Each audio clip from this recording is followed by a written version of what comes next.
Hi friends, welcome to my channel. ఈ రోజైతే మన కిచెన్లో గంగమైలి ఆకుకూర పప్పును చేసి చూపించబోతున్నాను. టేస్ట్ మాత్రం చాలా బాగుంటుంది. మరి ఈ సమ్మర్లో చాలా వరకు కనీసం వారానికి 2 సార్లైనా చేసుకోవాలి ఈ గంగమైలి కూరని. తప్పకుండా ట్రై చేయండి. ఇక ప్రాసెస్లోకి వెళ్లే ముందు మీలో ఎవరైనా మన ఛానల్ని కొత్తగా చూసేవారుంటే ప్లీజ్ సబ్స్క్రైబ్ చేసుకోండి, నాకు సపోర్ట్ చేయండి. ఇక్కడ నేను 2 కప్పుల దాకా పెసరపప్పు తీసుకున్నాను. దీనిలో వాటర్ వేసి 2-3 సార్లు బాగా వాష్ చేసి వాటర్ వేసుకొని తీసుకోండి. నేను ఇక్కడ ముందుగా కట్ చేసి పెట్టుకున్న 3 కట్టల దాకా లేతగా ఉన్న గంగమైలి ఆకును తీసుకొని ఈ ఆకును శుభ్రంగా 2-3 సార్లు వాష్ చేసుకొని ఈ పప్పులో వేసి స్టవ్ ఆన్ చేసి పప్పు గంజి పెట్టుకొని ఫ్లేమ్ని మీడియం ఫ్లేమ్లో పెట్టి మూత పెట్టి పప్పు ఉడికే వరకు ఉడికించుకోండి.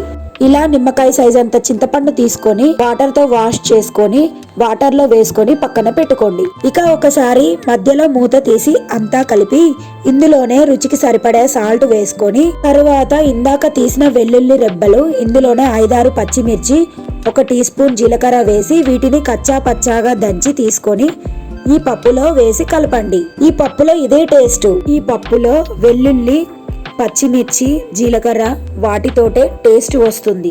అలాగే చిటికెడు పసుపు కూడా వేసి కలుపుకోండి. ఇక ఇలా పప్పు మొత్తం ఉడికించాక ఇందాక వాటర్లో వేసిన చింతపండుని కాస్త ఇందులో వేయండి. ఇలా చింతపండు వేస్తేనే చాలా బాగుంటుంది. ఆ తర్వాత 1 టీ స్పూన్ దాకా కారం వేసుకోండి. ఇందాక పచ్చిమిర్చి వేసాం కదా, అందుకే 1 టీ స్పూన్ మాత్రమే కారం వేసాను ఇక్కడ. ఇదంతా ఒకసారి ఇలా కలుపుకోండి. ఇక ఈ పప్పు పోపు పెట్టుకోవడమే.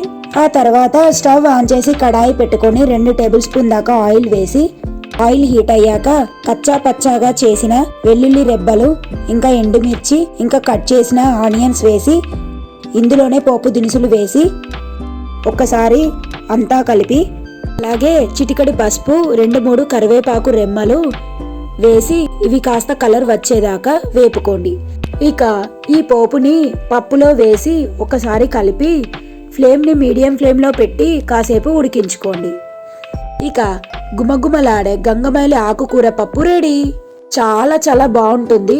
మరి ఇంకెందుకు లేటు, మీరు కూడా తప్పకుండా నా స్టైల్లో ట్రై చేసి చూడండి. మీలో ఎంతమందికి ఇష్టం ఈ గంగమైలి ఆకుకూర పప్పు? ఆ అబ్బాయికి అయితే చాలా ఇష్టం. వేడి వేడి అన్నంలో కాస్త నెయ్యి వేసుకొని అప్పడాలు వేసుకొని తింటే చాలా బాగుంటుంది. మీకు కూడా నచ్చుతుంది. ఇక మళ్ళీ మరొక వంటకంతో మీ ముందుకు వస్తాను. ఆగండి ఫ్రెండ్స్, అలా ఎలా మర్చిపోయాను మీకు చెప్పడం. అదేనండి, మన ఛానల్ని సబ్స్క్రైబ్ చేసుకోండి.